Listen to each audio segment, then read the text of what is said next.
Hello, everyone. This is Rob. I just wanted to make a quick video to tell you in person that the second edition of my book, God's Purpose for Hell, a compelling probe of God's love for the lost, is now available on Amazon.com.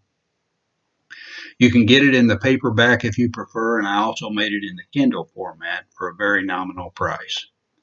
One of the reasons I wanted to make this video is that so I could explain what made me decide to go through all the trouble of making a second edition. When I did my research on the first edition, I really felt like I was thorough with my research, but I was so excited about what I had learned, I wanted to get the information out to all of you. That's why I made two videos in the series and on the book. On the opposite end of the spectrum, I really got beat up by some people who said it was heresy and strongly rebuked me for what I discovered. But for me, this wasn't the first time I got that label.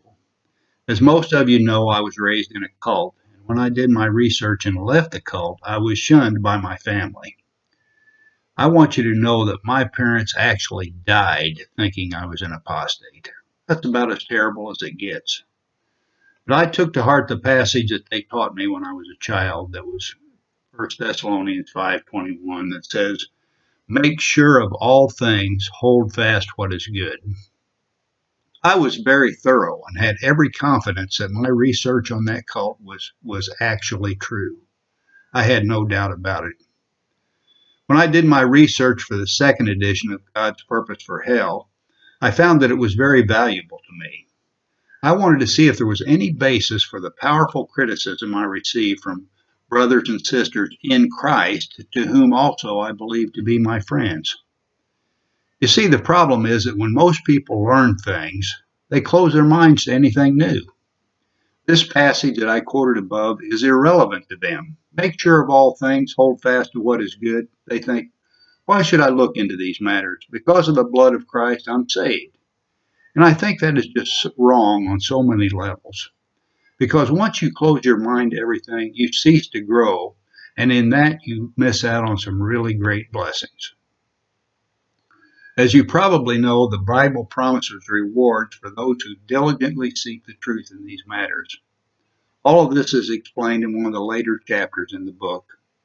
I also believe that if you really love Jesus and you really want to please him, you will absolutely want to dig out all the truth on these matters.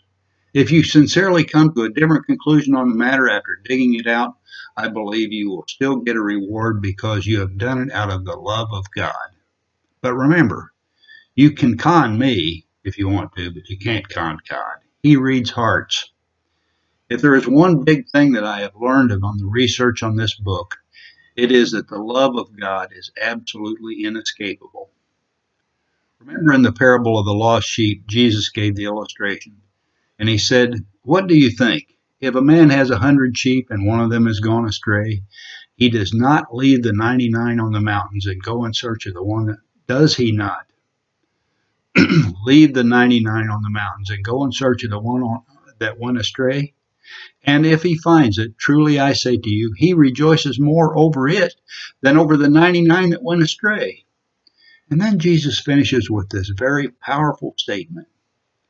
"So it is not the will of my Father who is heaven that one of these little ones should perish." What about the will of the Father? Do you think it's possible for God's will to be thwarted? These are some of the things that I've discussed in my book. I really think it's exciting to study about the love of God, and that was the reason I put together the information in this book of over 300 pages. At some point, as soon as possible, I will be making some videos on this after I finish my current series on the resurrection. Anyway, that's all I have for now. Thanks for watching, and God bless.